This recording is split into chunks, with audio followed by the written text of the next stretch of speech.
Hi friends, இங்கே பாருங்கள். அந்த பக்கெட்குள்ளே நல்ல பாம்புங்க.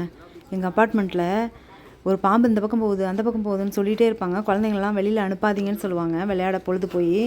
இந்த பாருங்கள் எவ்வளோ பெரிய பாம்பு பாருங்கள். அப்பப்பா பார்க்கவே முடியல, ரொம்ப பயமாக இருக்குது. இப்போ ரீசெண்ட் டேஸாக மழை பெய்கிறதுனால மழையில் ஜன்னல் வழியாக பாம்பு உள்ளே வந்துருச்சு. ஏசி போட்டிருக்க அந்த ஹோல் வழியாக உள்ளே வந்துருச்சு. அப்படி இப்படின்னு நிறைய வீடியோ பார்த்தோம். அதே மாதிரி தாங்க இதுவும்.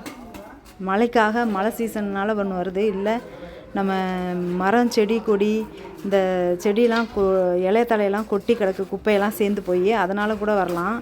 நம்ம பாம்பெல்லாம் குறை சொல்ல முடியாது, அது வரத்தான் செய்யும். ஆனால் நம்ம தாங்க பாதுகாப்பாக இருந்துக்கணும், நம்ம குழந்தைங்களையும் பாதுகாப்பாக வச்சுக்கணும்.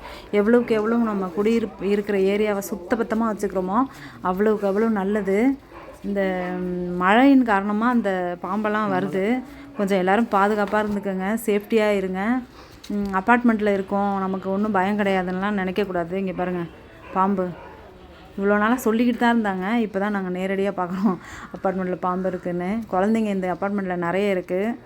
அதனால் எந்த அப்பார்ட்மெண்ட்டாக இருந்தாலும் சரி, தனி வீடாக இருந்தாலும் சரி, எங்கே வீடாக இருந்தாலும் சரி, சுத்தபத்தமாக வச்சுக்கோங்க. வீட்டை சுற்றி நம்ம இருக்க இடத்த நம்ம தானே சுத்தபத்தமாக வச்சுக்கணும், நம்ம தானே நம்ம பாதுகாத்துக்கணும். இங்கே பாருங்கள், அப்படியே ஆடி போயிட்டோம் பார்த்துட்டு பாம்பை. பயங்கரமாக ரொம்ப பயந்துட்டோம் நாங்கள்லாம்.